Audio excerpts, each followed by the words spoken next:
When a betrayed veteran takes down the corrupt corporate empire that destroyed his life, he believes his war is over. But in the shadows of victory, a darker truth emerges. He is only toppled a pawn in a global game of deception. Now marked as a threat by an unseen elite known only as the Black Knight, he must descend into a ruthless world of espionage, black ops, and shadow wars, where the only rule is, play or be eliminated. Patrick Greer had never imagined his life's work would end in such a sterile room. Due to restructuring, your position is being eliminated, Julia Morgan announced without even glancing up from her tablet. Her voice was cold, calculated, and hollow. 19 years of loyalty, of spreadsheets, clean books, late nights, and quiet sacrifices. And this was his send-off? A cold conference room, the hum of the fluorescent lights and security, guards lingering outside the frosted glass doors. Patrick, 59, senior financial controller at Northmere Dynamics, straightened his tie, a habit as ingrained in him as breathing, and locked eyes with Julia. She didn't flinch. Neither did Damon, the smug VP of operations, who slid a plain cardboard box across the table. "We'll need your keycard and parking pass," Damon added, his tone as lifeless as the gray carpet beneath Patrick's feet. "Security will escort you to collect your items." Patrick said nothing. What was there to say? His words wouldn't matter to them anymore. He nodded, gathering his leather portfolio, the same one his wife Diane had gifted him 15 years ago before the cancer, before the endless silence of an empty house filled his nights. Julia's manicured fingers drummed impatiently on the glass tabletop. "Is there anything you'd like to say, Patrick?" She prodded, like a predator enjoying the cornered prey. He met her gaze, the ghost of a smile flickering across his face. "No," he said simply. No anger, no tears. He wouldn't give them the satisfaction.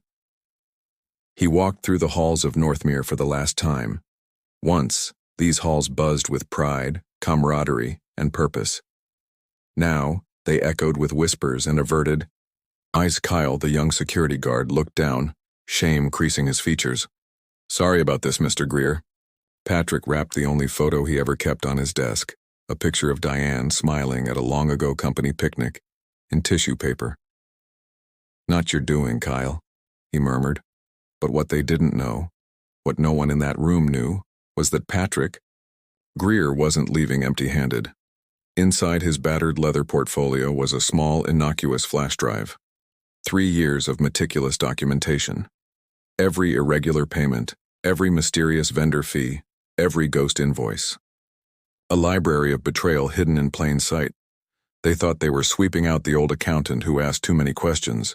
They had no idea what Patrick was about to do.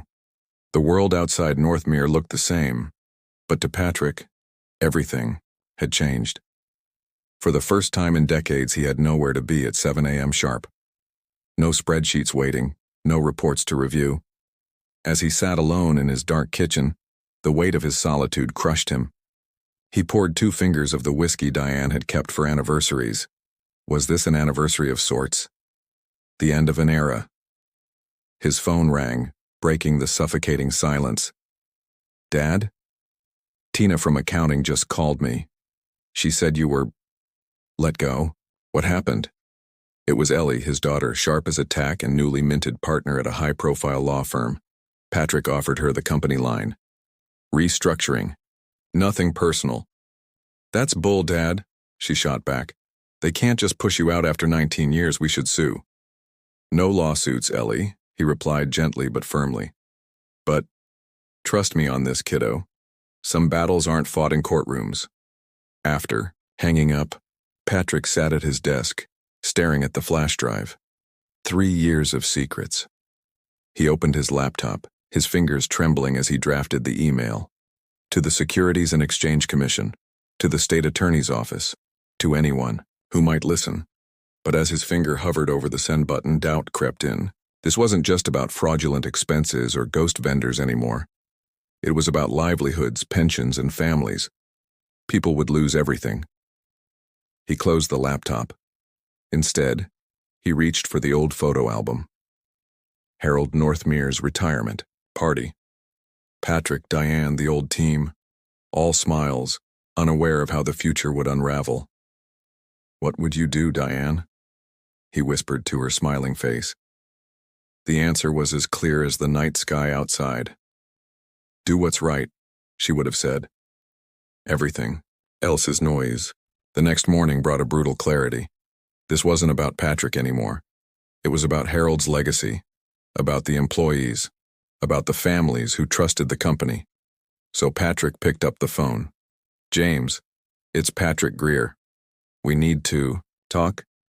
James Parker, now a federal prosecutor, had once been Patrick's college roommate, and the first move was made. 3 days later, Northmere's legal team sent him a severance package, along with a suffocating non-disclosure agreement. 3 months' salary for nearly 2 decades of loyalty. He called Ellie. "They're scared, Dad," she said after reviewing the papers. "This NDA? It's not standard. They know you're sitting on something. What happens if I refuse to sign? They'll fight your unemployment, stall your vacation payouts. They're betting you'll fold." "I won't," Patrick replied. That afternoon, the doorbell rang. "Julia." She smiled like a viper, placing a fresh severance packet on his coffee table.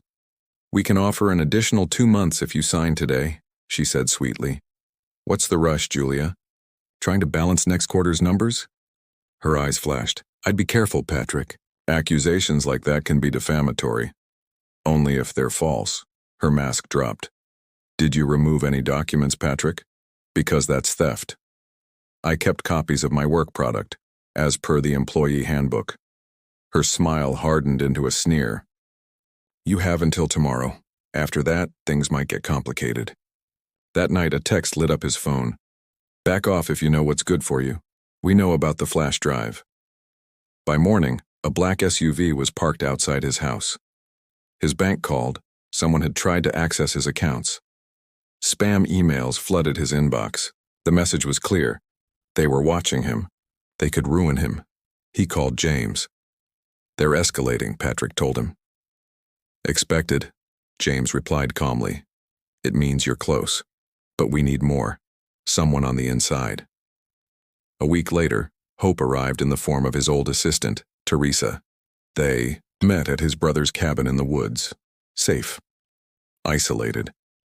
"They're staging a fake audit," Teresa whispered. "Backdating approvals, creating phantom vendors.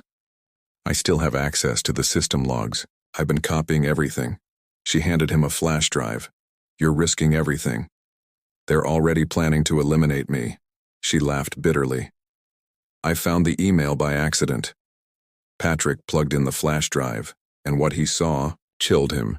This was no longer about creative accounting, this was systemic fraud. Northmere was overcharging the government, falsifying certifications, inflating valuations, and stealing from the pension fund. And worse? They're planning to sell the company. "Employees won't know until it's done," Teresa said. "And the pension fund?" Patrick asked, already knowing the answer. Her eyes said it all. It was empty. And Drew from quality control? He'd asked the wrong questions. Now, he was gone. But no resignation paperwork, no forwarding address. It was as if he had vanished. Patrick could barely breathe as Teresa's words echoed inside the cabin's hollow silence. Resigned, but his apartment was abandoned. He knew what that meant. Drew hadn't left willingly. "They're silencing anyone who knows too much," Patrick whispered, the weight of the flash drive in his hand heavier than any accounting report he'd ever handled. Teresa's eyes filled with terror. "I'm scared, Patrick. They know I'm slipping. The system log, and someone flagged them last night. I can't go back." Patrick felt his protective instincts surge, not just for Teresa, but for everyone who still believed in the Northmere that Harold had built.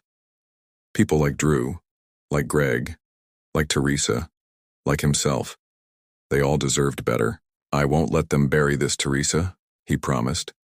But deep down, he knew they were running out of time. Patrick knew they couldn't go to the authorities empty-handed again.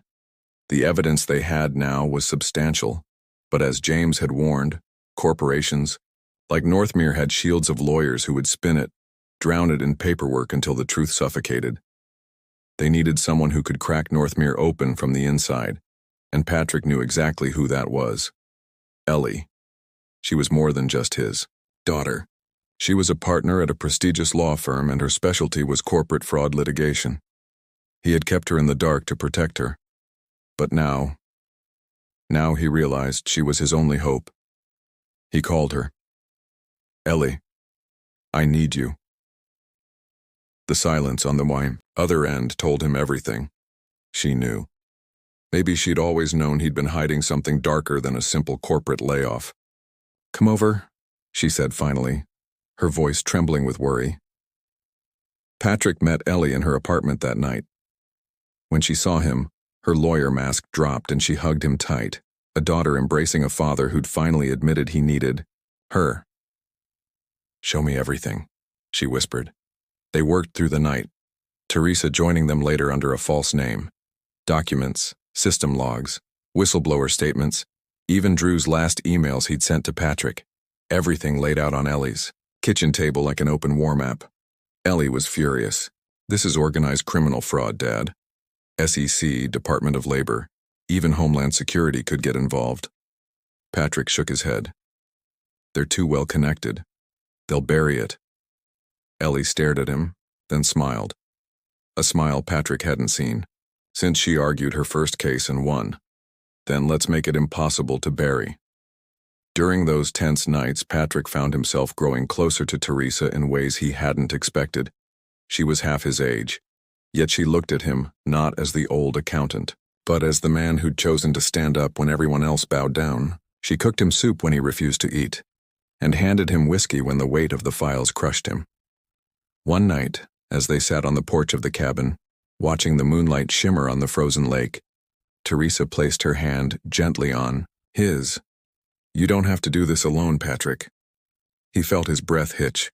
It wasn't just the cold. I've been alone a long time, Teresa, he confessed. Her touch tightened. Maybe it's time you weren't. For the first time since Diane's death, Patrick allowed himself to feel again. The walls he'd built around his heart cracked under Teresa's soft gaze, and he leaned in, kissed her under the weight of 1,000 unspoken fears. It wasn't about age or titles or the looming shadow of Northmere anymore. It was about two broken people clinging to each other in the storm. Ellie devised a bold plan. Northmere's weakness is their arrogance, she explained. They think they control the narrative. Let's make them think that, while we leak the real story to someone they can't silence. She'd found a contact in investigative journalism, Lisa Kwan, known for taking down Wall Street giants. Ellie, Teresa, and Patrick met Lisa in a parking garage 2 nights later. Lisa, armed with encrypted laptops and burner phones, took everything they gave her. This story will make me a target, she warned. Once I start digging, they'll know it came from inside. Patrick nodded. Let them come. We're ready. Lisa smiled. You'd better be. While Lisa worked behind the scenes, Patrick and Ellie devised the ultimate checkmate. They crafted a letter, anonymous yet laced with undeniable truths, sent directly to Northmere's board, hinting at the mountain of evidence waiting to explode in the media, the courts, and the SEC simultaneously. They demanded the immediate suspension of Julia, Damon, and the entire executive team, pending an independent audit. No negotiation, no compromise, the bait was set. And they waited. 2 days later, Julia showed up at Patrick's house again. But this time, she wasn't smiling. Her hair was disheveled, her perfect facade cracked. You think, you've won, she spat. You think the board will believe some bitter old man and a washed-up assistant over us? Patrick held up his phone. The live stream from Lisa's news network was already playing. Exclusive. Inside the Northmere Dynamics scandal. Fraud, fake parts, pension theft, the whistleblower files. Julia paled. We sent it everywhere, Julia, Ellie said coldly from behind her father. Even your friends in the Attorney General's office can't put this genie back in the bottle. Julia's facade finally shattered. She looked like a woman standing at the edge of a cliff. You have no idea what you've done, she hissed. Patrick smiled. Yes, I do. By the end of the week, federal agents raided Northmere's headquarters. Julia and Damon were arrested at their homes in the early hours, and the footage was broadcast live on every major network. Ellie was hailed as the hero lawyer. Teresa was offered a key witness protection agreement and a new life. Patrick finally felt at peace, or so he thought. Because that night, as Patrick and Teresa sat watching the news, his phone buzzed, a single message. "You think this ends with Julia and Damon? Look deeper, Patrick, you just woke up the real owners."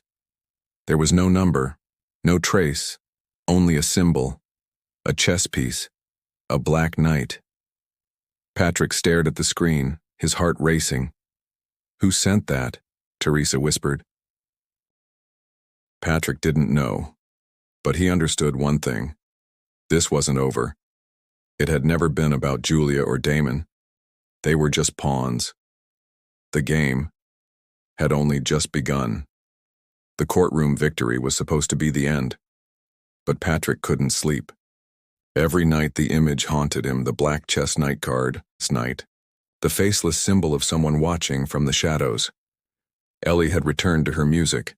Teresa had opened a small legal advisory service for wronged employees. Patrick tried to blend back into normal life, but he knew normal was a lie. Weeks later, a package arrived at his door, no sender. Inside, an old military coin with the same black knight insignia. Underneath, a note. "You disrupted the pawns. The king remains. Walk away or join the next game." Patrick's blood chilled. This wasn't over. He handed the coin to Teresa. She turned pale. "This is CIA black operations. This insignia was rumored in whispered corridors during my time in Washington. They called them the Silent Court. They're not a company, Patrick. They're the architects of the chessboard." Patrick realized Northmere was only a puppet. The Black Knight was the real puppeteer. He started connecting the dots. Offshore accounts, political donations, unexplained disappearances. Northmere's assets were quietly being absorbed by shell companies linked to a global Black Ops financial network. One night, while tracing encrypted files left on Julia's server, Patrick found a folder titled Project Echelon. Inside, documents linking Northmere to illegal weapons testing, election manipulations, and psychological operations worldwide. All under the Black Knight insignia, and worse. Patrick found his name, tagged. Potential threat level Alpha. Then Teresa vanished. Her phone is dead. Her office was ransacked. Her legal assistant was found unconscious, and files were missing. Patrick's world spiraled. He reached out to Ellie, telling her to leave the country, but Ellie refused. "You made me brave, Dad. Now I'll be brave for you." Patrick had no choice. He arranged a meeting with an exiled whistleblower known only as Spectre. In a foggy alley in Istanbul, Spectre warned him, "You've stumbled into the realm of people who erase entire governments overnight. You think you won? You only awakened them. Northmere was nothing. You want to survive? Go dark. Burn everything. Or become the shadow they fear." Patrick clenched his fists. For years he had fought from the inside, but now, the battlefield was the shadows. In the final scene, Patrick sent Ellie to a safe zone in South America. He and Spectre disappeared off the grid. From a bunker in an unnamed location, Patrick opened a secure line. A video feed flickered. On the screen, a council of 7 shadowed figures, the Black Knight among them. Patrick smiled coldly. "Your move."